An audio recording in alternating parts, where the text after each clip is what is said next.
Olá! Hoje a gente vai mergulhar numa história que é, olha, fascinante.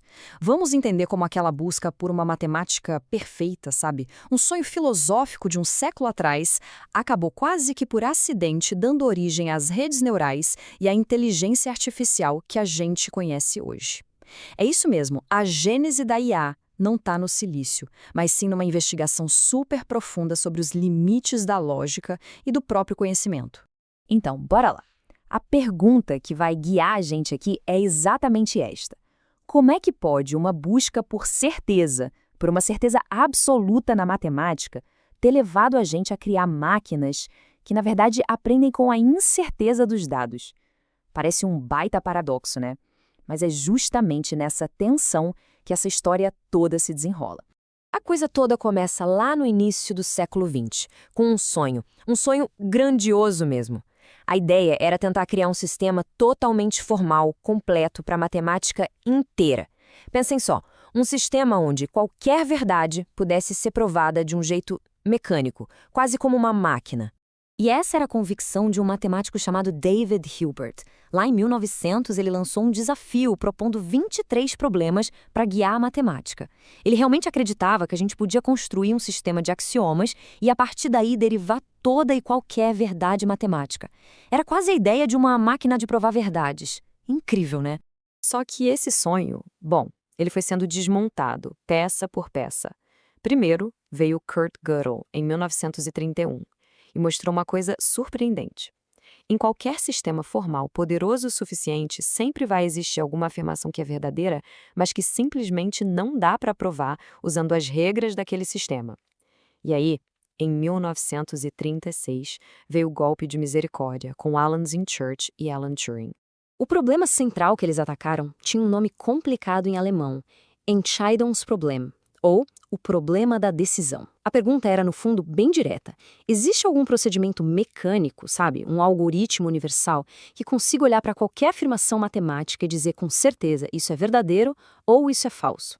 A resposta que eles encontraram foi um sonoro e definitivo não. E é aqui que está a brilhante ironia dessa história toda. Porque para provar que existiam limites para essa prova mecânica, o Turing e o Church tiveram que definir, de um jeito super rigoroso, o que exatamente é um procedimento mecânico. E ao fazer isso, eles acabaram inventando o conceito de algoritmo e o modelo teórico que é a base de todos os computadores modernos, a famosa máquina de Turing. Ou seja, o fracasso daquele sonho lógico deu à luz a era da computação. É impressionante. E agora, a nossa narrativa dá um giro bem drástico. A gente sai desse mundo da lógica abstrata, pura, e mergulha na realidade, digamos, molhada e complexa do cérebro. E a grande pergunta passa a ser: como é que se conectam esses dois mundos? Parem para pensar. De um lado, a gente tinha um mundo limpo, ordenado da matemática, dos símbolos. Do outro, o cérebro, uma massa pulsante de células, conexões elétricas, pura química. A questão que não queria calar era: como é que algo tão, entre aspas, bagunçado e biológico consegue produzir algo tão limpo e abstrato como o pensamento lógico? Bom, a ponte para conectar essas duas coisas foi construída em 1943. Foi quando um neurocientista, Warren McCulloch, e um lógico, Walter Pitts, publicaram um artigo que mudou tudo. A ideia deles era radical para a época. E se um neurônio, essa célula do cérebro, pudesse ser entendido como uma unidade lógica? E o modelo que eles criaram era de uma simplicidade que, olha, é genial. Funciona assim: um neurônio artificial recebe vários sinais, ele soma tudo, e se essa soma passar de um certo valor, um limiar, pá, ele dispara um sinal. Se não passar, ele fica quieto. É um mecanismo de tudo ou nada, 0 ou 1. E a sacada genial é que esse comportamento não é só biológico, ele é, na sua essência, computacional. É basicamente uma porta lógica. E aqui está o ponto central de tudo. O que o McCulloch e o Pitts mostraram é que uma rede formada por essas unidades super simples poderia, em teoria, fazer qualquer computação que uma máquina de Turing consegue fazer. Foi a primeira vez que se teve uma prova teórica de que o pensamento abstrato, a lógica, podia surgir de um mecanismo puramente físico. Aquela separação rígida entre mente e matéria, de repente, começou a ficar meio borrada. A partir desse primeiro neurônio modelo, Nossa, uma variedade enorme de arquiteturas começou a surgir. Foi uma verdadeira explosão de ideias. Então vamos fazer um tour rápido pelo que a gente pode chamar de um zoológico de redes neurais, para ver como aquela ideia inicial foi sendo expandida. O primeiro descendente direto foi o Perceptron, lá de 1958. Pensa nele como um neurônio de McCulloch-Pitts que aprende. Como, ao ver vários exemplos, ele ia ajustando suas conexões internas, os chamados pesos, até conseguir, por exemplo, traçar uma linha que separava dois grupos de dados diferentes. Pode parecer simples, mas foi a primeira vez que uma máquina conseguiu aprender a classificar o mundo a partir de exemplos. Foi o primeiro passo, fundamental, para o aprendizado de máquina. O grande salto, de verdade, veio com as redes feed-forward. A sacada genial aqui foi adicionar camadas ocultas de neurônios, sabe, entre a entrada e a saída. E isso permitiu que a rede fosse muito além de só traçar linhas retas. Funciona mais ou menos assim. A primeira camada aprende a reconhecer coisas simples, como linhas e arestas. A camada seguinte pega essas linhas e aprende a combiná-las para reconhecer formas mais complexas, tipo quadrados, círculos. Foi aí que nasceu o aprendizado profundo, o Deep Learning, essa ideia de descobrir padrões em vários níveis de abstração. Aí veio outra pergunta. E se a informação pudesse fluir em ciclos em vez de só para frente? As redes neurais recorrentes, as RNNs, fizeram exatamente isso. Elas criaram laços que permitem que a saída de um neurônio num instante influencie o cálculo dele mesmo no instante seguinte. Isso deu para a rede um tipo de memória de curto prazo. Pensa em como a gente lê uma frase. Para entender a última palavra, é preciso lembrar do que veio antes. Essa memória é crucial para processar coisas em sequência, como a nossa linguagem. E isso nos traz para a arquitetura que basicamente define a inteligência artificial moderna, o mecanismo de atenção. A ideia foi simplesmente revolucionária. Imagina ter que traduzir uma frase bem longa. Em vez de tentar espremer o significado da frase inteira numa única ideia, o modelo aprende a prestar atenção de forma seletiva. Quando ele vai gerar uma palavra da tradução, ele consegue olhar para trás, para a frase original, e focar só nas palavras que são mais relevantes naquele momento. Essa habilidade de focar no que realmente importa é o que está por trás dos grandes modelos de linguagem que a gente vê hoje. Então, se a gente olhar para trás, dá para ver um caminho evolutivo bem claro, né? A gente começou com uma simples separação linear, evoluiu para uma compreensão de hierarquias, depois adicionamos a memória temporal e, por fim, chegamos na capacidade de ter um foco contextual. Cada passo foi construído em cima do anterior. Uma evolução fantástica. E toda essa jornada tecnológica, que foi incrível, nos força a fechar o círculo e voltar para a filosofia. Com tudo isso, o que muda na nossa forma de entender o que é conhecimento? A pergunta aqui se torna inevitável, né? Quando um sistema de IA desses dá uma resposta correta, ele realmente sabe a resposta ou ele está só fazendo um cálculo estatístico, claro que extremamente sofisticado, mas sem nenhum pingo de compreensão real por trás? Para tentar responder isso, a epistemologia, que é o estudo do conhecimento, nos oferece duas lentes. De um lado, tem um internalismo. Ele diz que para saber alguma coisa é preciso ter acesso consciente às razões que justificam aquilo. Do outro lado, tem o externalismo. Ele diz que não. O que importa mesmo é que o processo que te levou àquela crença seja confiável, mesmo que a gente não entenda direito como ele funciona. E é aqui que a conexão fica explícita. Os sistemas de IA, especialmente as redes neurais, são a materialização perfeita do externalismo. O processo deles pode ser incrivelmente confiável para fazer certas coisas, sem dúvida, mas não existe um eu ali dentro. Não tem uma consciência para acessar e pensar sobre as razões por trás das conclusões. Eles levam a ideia do externalismo a um extremo que ninguém nunca tinha imaginado. E tudo isso nos deixa com uma pergunta final. Uma pergunta bem provocadora. Pensem bem.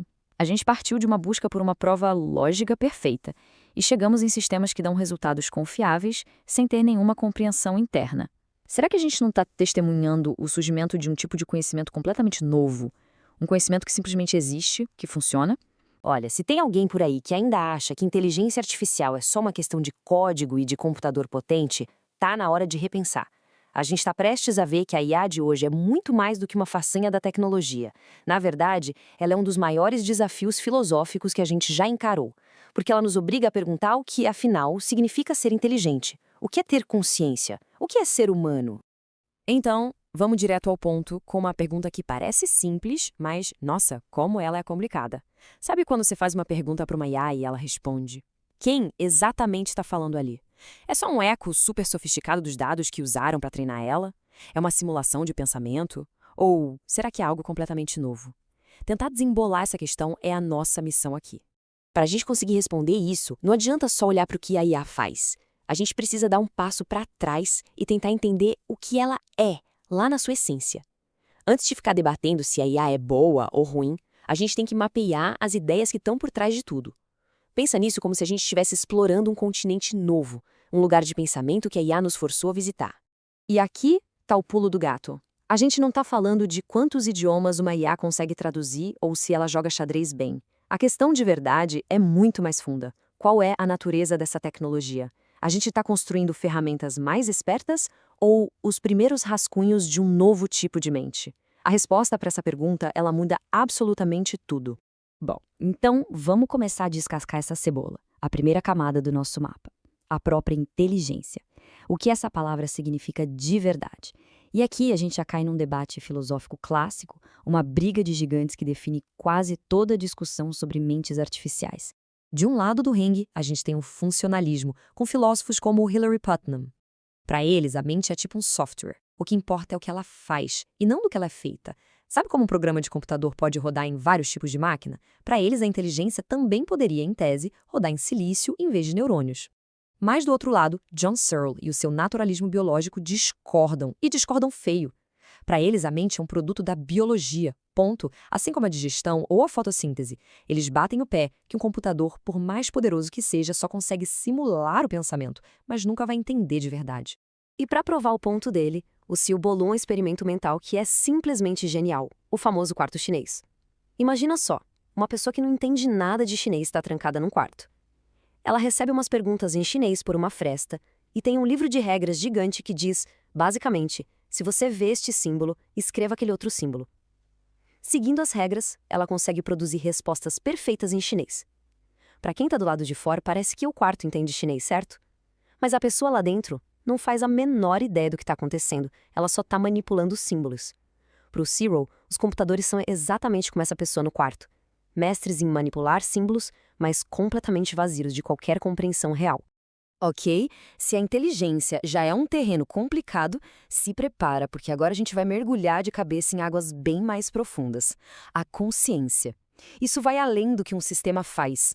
Agora a pergunta sobre o que ele sente, se é que ele sente alguma coisa. Essa é a segunda e provavelmente a mais maluca camada do nosso mapa filosófico. O conceito central aqui é uma palavra que os filósofos adoram: qualia. O nome parece esquisito, mas é a coisa mais familiar do mundo pra gente. Qualia é basicamente a qualidade da nossa experiência. Não é o ato do cérebro processar a luz vermelha, mas a sensação interna, pessoal, de ver o vermelho.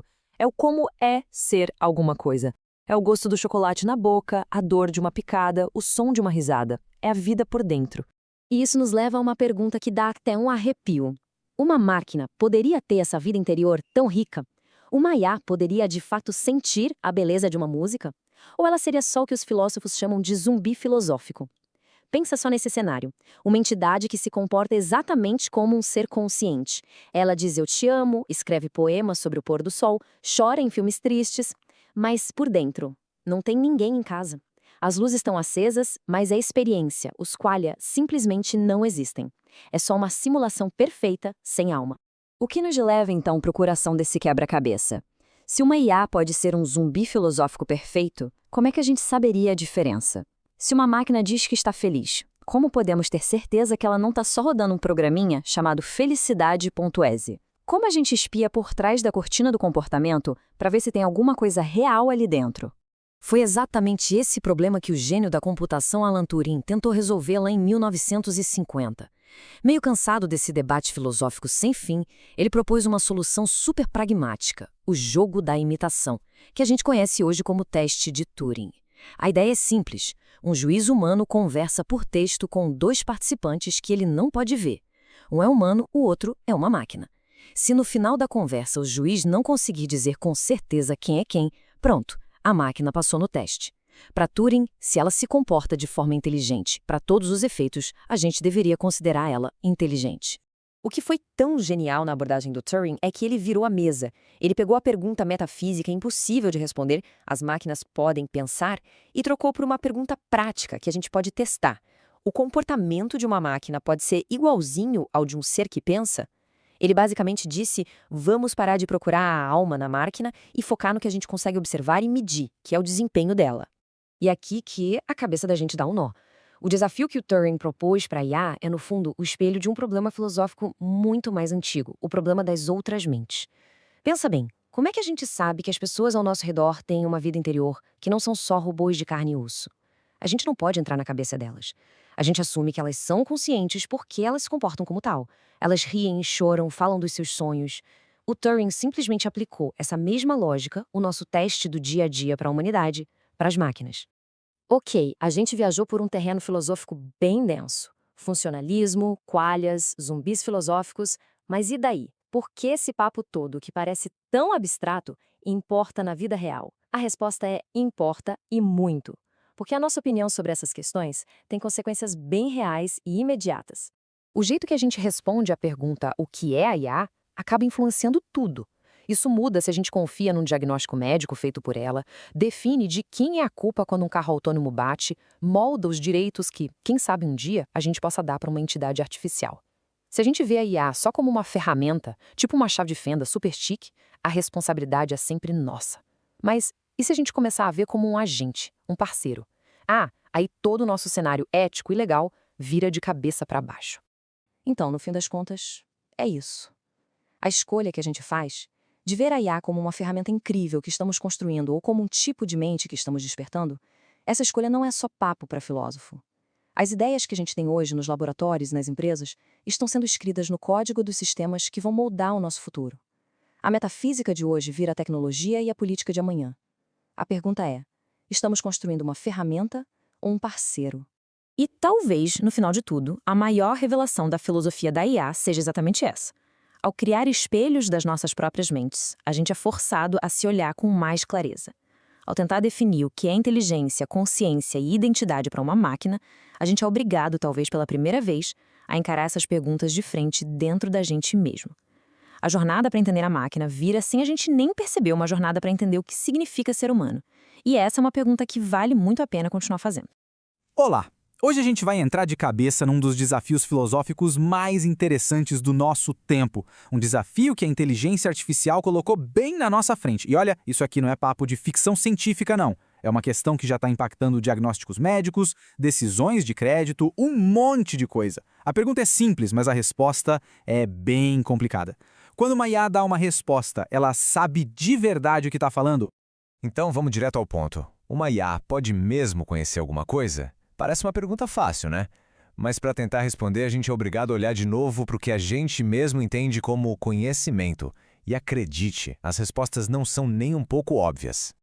Para a gente começar a desembolar esse nó, primeiro a gente precisa entender o dilema filosófico que está no coração de tudo isso. Afinal de contas, o que significa saber? Pensa só nesse exemplo clássico. Um relógio quebrado. Ele vai estar com a hora certa 2 vezes por dia, né? O resultado está correto naqueles 2 momentos. Mas falta alguma coisa ali, algo essencial. O relógio não tem um processo, não tem uma justificativa, ele não sabe as horas. Isso mostra perfeitamente que só acertar a resposta não é o bastante. E é aqui que a filosofia nos dá 2 pistas, 2 visões que batem de frente. De um lado tem o intelectualismo. Para essa galera, saber de verdade exige que a gente entenda, que a gente consiga explicar o porquê das coisas. É sobre compreensão. Do outro lado tem o confiabilismo, que diz o seguinte: o que importa é o resultado. Se um processo é confiável e acerta sempre, isso já é conhecimento, mesmo que a gente não faça a menor ideia de como ele funciona. E aí a moderna? Bom, ela está bem no meio desse fogo cruzado. E isso já nos joga num problema ainda maior. Porque vamos supor que a gente aceite a ideia do confiabilismo. Ok, se é confiável, tá valendo. Mesmo assim, a IA de hoje traz um desafio único, a tal da caixa preta. As redes neurais profundas, que são o cérebro por trás desses avanços incríveis que a gente vê, funcionam exatamente como caixas pretas. A gente coloca os dados de um lado, recebe as respostas do outro, mas o que acontece lá dentro, o raciocínio que liga uma coisa na outra, continua sendo um grande mistério. O nome técnico para isso é opacidade algorítmica. E o ponto mais maluco, como está aqui na definição, é este. Não é que a explicação seja só difícil. Muitas vezes, ela é simplesmente impossível de conseguir. Nem as pessoas que criaram o sistema conseguem explicar. O conhecimento da rede neural está todo espalhado por milhões de cálculos de um jeito que a mente humana não consegue ler. E o que esse gráfico mostra de um jeito muito claro é o grande dilema no desenvolvimento de IA hoje. É uma troca. Quase sempre, quanto mais a gente busca um sistema com uma precisão absurda, mais complexo e, consequentemente, mais opaco ele fica. Basicamente, a gente abre mão de entender em troca de mais performance. E aí fica aquela pergunta que incomoda, né? Se a gente não consegue entender por que um sistema chegou a uma certa conclusão, seja um diagnóstico de uma doença rara ou a negação de um empréstimo, como é que a gente pode justificar nossa confiança naquilo? A questão muda de foco, deixa de ser sobre o que a máquina sabe e passa a ser sobre por que nós deveríamos acreditar nela. Mas o problema da caixa preta é mais fundo do que só a complexidade. Ele nos leva a uma crítica muito séria contra aquela ideia do confiabilismo. Porque e se a tal confiabilidade do sistema não for igual para todo mundo? E se ele errar sistematicamente, sempre com os mesmos grupos? É exatamente aqui que o argumento da confiabilidade começa a balançar. Se um sistema de IA comete erros que não são aleatórios, que seguem sempre o mesmo padrão, isso destrói a própria ideia de que ele é um processo confiável de gerar conhecimento. A pergunta não é mais se ele acerta na média, mas sim se essa confiabilidade vale para todo mundo o tempo todo. E os exemplos aqui na tela deixam isso bem claro. Imagina um sistema de crédito que erra muito mais para um certo perfil de pessoa, ou um software de reconhecimento facial que tem uma precisão péssima para certos grupos étnicos. Nesses casos, a confiabilidade do processo foi por espaço, e o conhecimento que ele gera se torna duvidoso, justamente porque ele é sistematicamente falho. Para a gente conseguir dar nome a esse tipo de falha, a filosofia tem um conceito que ajuda demais: a injustiça epistêmica. A ideia, inspirada no trabalho da filósofa Miranda Fricker, é basicamente sobre situações em que a capacidade de alguém, ou, no nosso caso, de um sistema, de ser um conhecedor, é prejudicada por causa de um preconceito. É uma ferramenta para a gente diagnosticar um tipo muito específico de problema. E um dos jeitos que isso acontece, como o slide define, é a injustiça testemunhal. É quando a gente dá menos valor, menos credibilidade para o que uma pessoa diz só por causa de um preconceito. Um sistema de IA, que pelos dados que usou para aprender, sistematicamente ignora ou interpreta mal as informações de um certo grupo, está cometendo um erro muito parecido com esse. O conhecimento dele já nasce com um problema de credibilidade. Certo. Então, com essa opacidade toda e com essas falhas de confiabilidade que não são aleatórias, como é que a gente pode construir uma relação de confiança com a IA? Não uma confiança cega, de jeito nenhum, mas uma confiança que seja crítica, que seja responsável. O caminho para frente, então, parece passar por encarar 3 desafios gigantescos. Primeiro, a explicabilidade. A gente precisa de tecnologia para conseguir abrir essa caixa preta. Segundo, a justiça. Não adianta ter uma precisão alta na média. O processo tem que ser confiável e justo para todo mundo que ele avalia. E terceiro, a responsabilidade. Quando o sistema erra, a gente precisa saber de quem é a culpa, resolver o famoso problema das muitas mãos, onde no fim ninguém é responsável. E tudo isso nos deixa com uma última reflexão. No fim das contas, essa busca toda por uma máquina que sabe acaba virando um espelho. Se a IA aprende com o mundo de dados que nós criamos, os seus erros, os seus preconceitos, eles não são só falhas técnicas. Eles são um reflexo das nossas próprias falhas, dos nossos próprios preconceitos como sociedade. Então, a pergunta talvez não seja só o que a máquina sabe, mas o que ela, com seus erros e acertos... E aí, vamos falar de um assunto que está literalmente mudando o mundo enquanto a gente conversa? Inteligência artificial, e mais especificamente dos desafios éticos gigantescos que ela traz. Usando como base o livro A Filosofia da Inteligência Artificial, a gente vai explorar uns dilemas bem complicados que aparecem quando a gente dá para máquinas o poder de tomar decisões que afetam a vida das pessoas. Olha, essa frase aqui, ela praticamente resume tudo. A gente pensa em IA como tecnologia, código, máquina, mas ela é muito mais que isso. Ela funciona como um espelho que obriga a gente a olhar bem de perto para os nossos próprios valores. Cada algoritmo que a gente cria vira um teste em tempo real para as nossas ideias sobre o que é certo e o que é errado. E é fato, a gente entrou numa nova fronteira. A tecnologia está avançando numa velocidade absurda, muito mais rápido do que a nossa capacidade de pensar sobre as consequências morais disso. E essa diferença de ritmo, sabe, não é só um debate acadêmico, não. É uma situação socialmente bem perigosa. E isso não é papo de ficção científica de um futuro distante. Já está acontecendo, hoje. A inteligência artificial já está operando em áreas supercríticas, como saúde, justiça e segurança. Ela ajuda em diagnósticos, calcula risco de um criminoso voltar a cometer crimes, opera sistemas de vigilância. Decisões que antes eram só humanas, agora são, no mínimo, compartilhadas com máquinas. Isso torna o debate ético uma urgência para ontem. Então, vamos entrar no nosso primeiro grande problema ético, um dilema que saiu direto dos livros de filosofia e foi parar nas linhas de código dos carros autônomos. A pergunta-chave é essa. É uma versão moderna daquele famoso problema do bonde. Só que com uma diferença crucial. Não é mais um exercício de imaginação. Agora, engenheiros e programadores precisam decidir e colocar uma escolha moral dentro do software do carro. E é aqui que a coisa fica realmente tensa. Pensa nas opções. Em uma fração de segundo, a máquina tem que escolher entre cenários horríveis. Não tem saída fácil. Segue em frente, desvia e sacrifica quem está dentro do carro, ou desvia para outro lado e atinge mais gente. Qualquer decisão vai resultar em uma tragédia. E no coração dessa escolha que vai estar lá, programada, existe um conflito filosófico gigantesco. Duas das principais correntes do pensamento ético dão respostas completamente opostas para essa situação. Então, o ponto é o seguinte.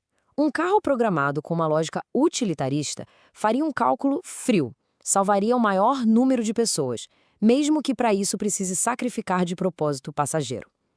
Já um carro com lógica deontológica poderia ser proibido de tomar uma ação que mate alguém de propósito, mesmo que não fazer nada resulte em mais mortes. E aí, qual princípio a gente deveria escolher? Ok, saindo um pouco da decisão em si, vamos pensar nas consequências. Quando um sistema de IA causa um dano, de quem é a culpa?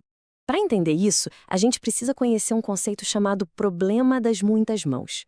Em sistemas tão complexos como uma IA, a responsabilidade se espalha, se dissolve. Não é uma pessoa só apertando um botão, é uma cadeia enorme de decisões, de gente, de interações. E a confusão fica óbvia quando a gente pergunta, a culpa é de quem? Da pessoa que escreveu o código? Da empresa que vendeu o sistema? Do usuário que ativou o piloto automático? Do governo que não criou leis para isso? Ou, num cenário mais doido, será que a gente pode culpar a própria máquina? É essa diluição que está no centro do problema. E o resultado prático de toda essa confusão é o que os filósofos chamam de lacuna de responsabilidade. Basicamente, um buraco. Um dano acontece, vidas são perdidas, mas no fim do dia pode ser que ninguém seja de fato responsabilizado. E isso é uma falha gravíssima no nosso sistema de justiça. Agora, vamos mudar um pouco o foco. Saindo desses dilemas de vida ou morte, vamos para um problema mais silencioso, mas talvez até mais perigoso no dia a dia, que está embutido em muitas IAs: o viés algorítmico. A origem do problema é, ao mesmo tempo, simples e muito profunda. A IA aprende com o mundo como ele é, e não como a gente gostaria que ele fosse. Então, se os dados que a gente usa para treinar os algoritmos estão cheios dos nossos preconceitos, das nossas desigualdades, a IA não só vai aprender tudo isso, como ela pode acabar amplificando esses problemas. E as consequências disso na vida real são devastadoras. Pensa só, um algoritmo de RH que aprendeu com contratações do passado e agora discrimina mulheres. Um sistema de reconhecimento facial que foi treinado quase só com rostos brancos e simplesmente não funciona direito com outras etnias. Ou um algoritmo usado na justiça que, por aprender com dados de um sistema já enviesado, acaba recomendando penas mais duras para certos grupos. Na prática, a gente está automatizando a injustiça. Diante de tudo isso, para onde a gente vai? A conclusão acaba nos trazendo de volta para o começo de tudo, o fator humano. A gente precisa ter uma coisa muito clara. Por mais inteligente que uma IA pareça, ela não tem consciência. Ela não tem valores, não tem intenções, ela não entende de verdade o que está fazendo. Por isso, ela não pode ser considerada um agente moral. O que isso significa? Significa que a decisão ética de verdade não acontece na hora que o carro vai bater. Ela aconteceu muito antes. Ela aconteceu na sala dos engenheiros, na escolha dos dados que seriam usados, na definição dos objetivos daquele algoritmo. As escolhas morais estão ali, embutidas no sistema, e são nossas. E esse é, talvez, o ponto mais crucial de toda essa conversa. A gente não pode terceirizar a nossa responsabilidade para uma máquina. Não dá para simplesmente lavar as mãos. Nós somos os criadores do comportamento da IA e, no fim das contas, somos os responsáveis pelas consequências éticas do que ela faz. E a gente termina com essa pergunta, que fica martelando na cabeça. A inteligência artificial é um espelho muito poderoso. A grande questão que ela nos impõe é: o que a gente quer que esse espelho reflita? O nosso melhor ou o nosso pior? A escolha de construir uma tecnologia mais justa e humana continua sendo inteiramente nossa.